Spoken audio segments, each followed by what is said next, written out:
I've been told by a fellow officer that you've been verbally abusive in a public place, which would be a Section 4A public order. I have it all offence. recorded, officer. That's fine. Please, She's officer. lied to you. Now you threatened me with arrest, which has now made me have to give my details. So I will have to make a call to my solicitor. Welcome back, everyone, to my channel. Alright guys, this one is unbelievable. What you're about to see is not just a simple police encounter. This is a full breakdown of how power can be twisted when facts are ignored.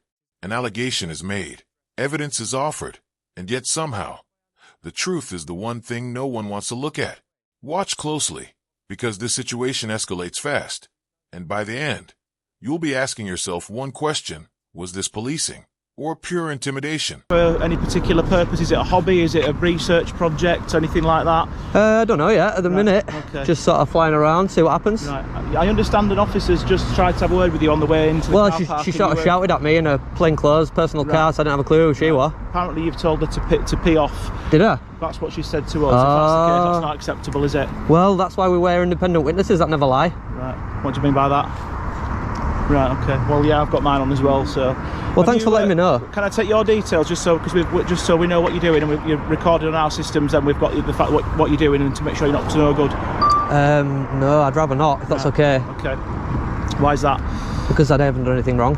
Well, I just need to make sure that you're not, like, sort of in line with any terrorist groups or anything like that you could be using for hostile reconnaissance or anything of that nature. Do you suspect I'm a terrorist officer? Well, I don't know until I speak to you.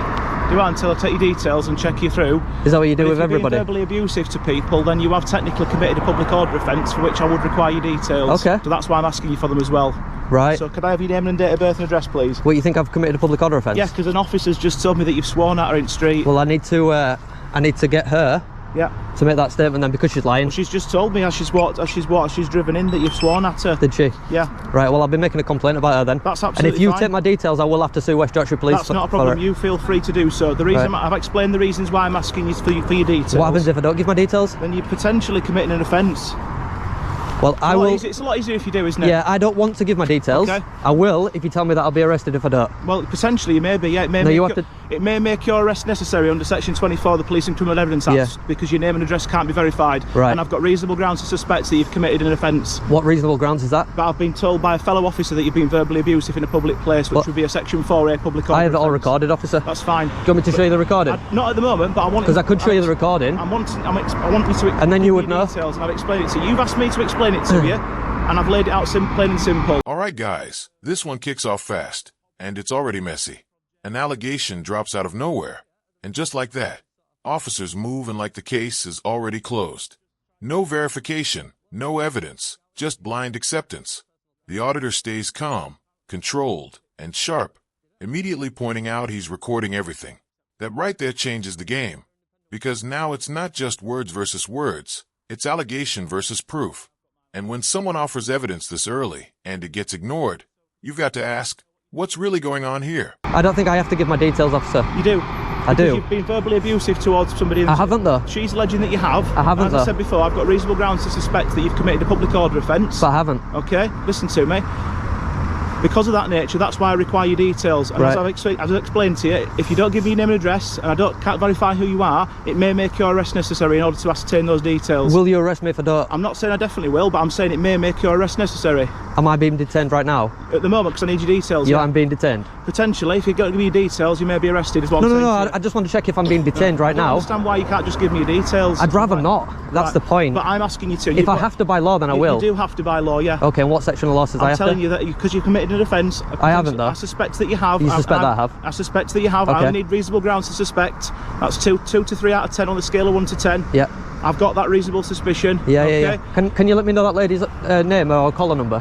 She's a sergeant who was off duty at the time, coming into work for whatever reason. I don't know why. Yeah, because she's a police she's officer. lied to you. Now you've threatened me with arrest, which has now made me have to give my details. So I will have to make a call to my solicitor. Yeah, that's absolutely fine. Yeah, okay. You go right ahead. I can't believe she lied to you, officer. I have got it all recorded though, just so you know. You can, if you want to make a complaint. Yeah, I will be making a complaint straight away. Yeah, definitely. I haven't got Is that what she actually said to you? I told her to pee off. As I drove out of the gate, she was driving in and she said, "Will I have a word with you?" Yeah. Because she'd spoken to you and you told her to, I'm not going to say the full word, but pee off. You understand what I mean by that? I understand what you're saying, but she's lying to you. You know that, don't you? Well, if she's lying to me, she's lying to me. If it's on your camera, then you've got grounds for a complaint. Yeah, 100%. Yeah, but I'm not lying to you. I can only go about. You know, last time this happened, I got £1,000 for it. You know. Right. Yeah, that was at Humberside though. What was that? What was that in relation to though? Because someone said I was committing antisocial behaviour, so the officer unlawfully used Section 50 of the Police Reform Act to gain my details, just like you've unlawfully used Section 5 to get my details. Okay. And then they offered me £1,000 for my trouble. I haven't used Section 5. Oh, did you use? You've potentially committed an offence under Section 4A of the Public Order Act. Oh, okay. Section 4A. Yeah.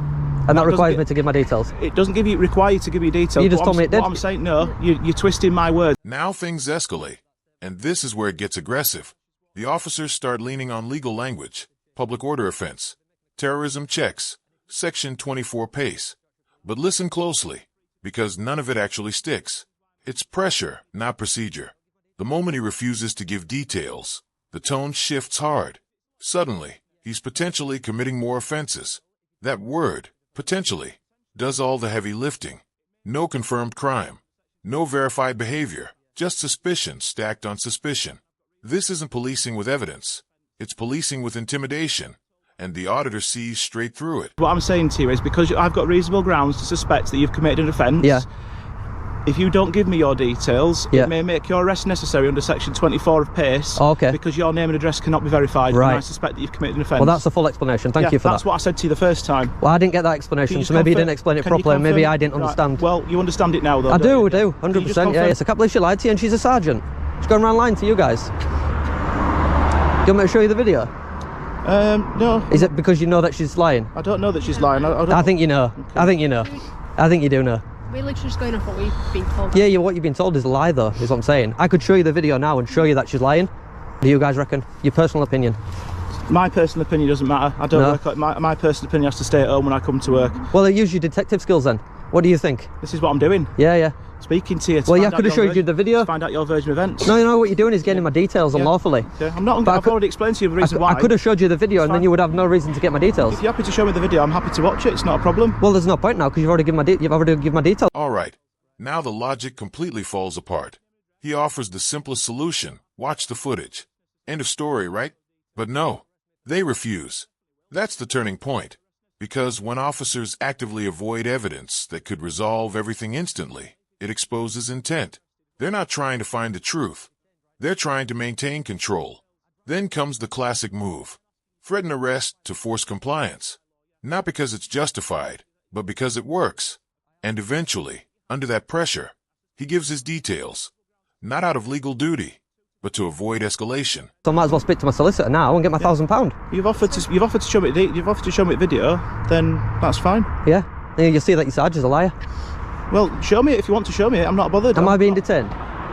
No, you're free to go. Thank you for giving me your details. Just be careful where you're flying it. No, I won't. Obviously, bear in mind that that side of the gate and the fence is private property. Oh no, I've already been over there. Right, okay. Yeah, I'm going to go over again. Right, okay. Yeah.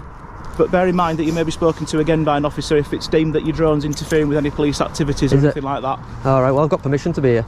From the Civil Aviation Authority. Okay, have you got that in writing? Have you got anything on you can show me to confirm that? Do I need to? Well, I'm not just going to believe you, am I? Well, I'm not just going to believe you that your sergeant's a liar. Okay. Well, I'm not going to get drawn into this back and forth with you. You've already been drawn into it. I've spoken to you. I've ascertained what you're doing. As long as you're not interfering But what happened with to the police Section activities, 4A? That's fine. I'm not going to take any further action against it. No further action? Yeah. Why? Because you know that she's a liar? I'm going to give you words of advice. No, I don't want your words of advice. Right, well, I'm going to offer you you can them. stick your words of advice. Right, I'm going to offer you them anyway. No, I don't want them. And just like that, boom, it's over. The second they get his details, everything disappears. No offense, no follow-up, no action.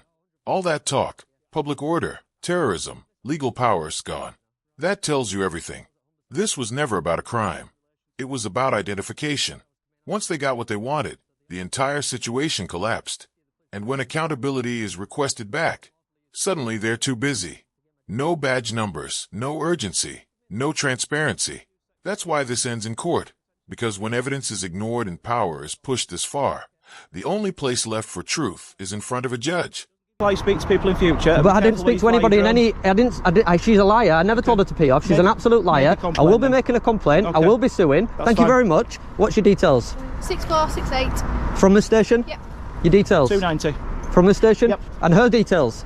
She'll find those out for you. I believe her name's Sergeant Wiltshire, or Wiltshire, my apologies. Sergeant Wiltshire? Yep. And her numbers? I don't know them. Well, I need her numbers.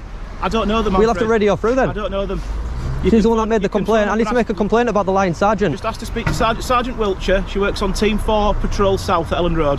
That's all you'll need. Well, can't you just radio through and ask for her details? No, because she's not actually on duty at the moment, because she was in, as you said, she was in a civilian car in a civilian clothing, so she's... You could ring the control room and ask what her caller number is. I can't do that at the moment because I'm too busy, but you've got all the details. But you weren't too busy to come and stop to talk to me? Thank you very much. Yeah, see you later, sausages. I prefer bacon.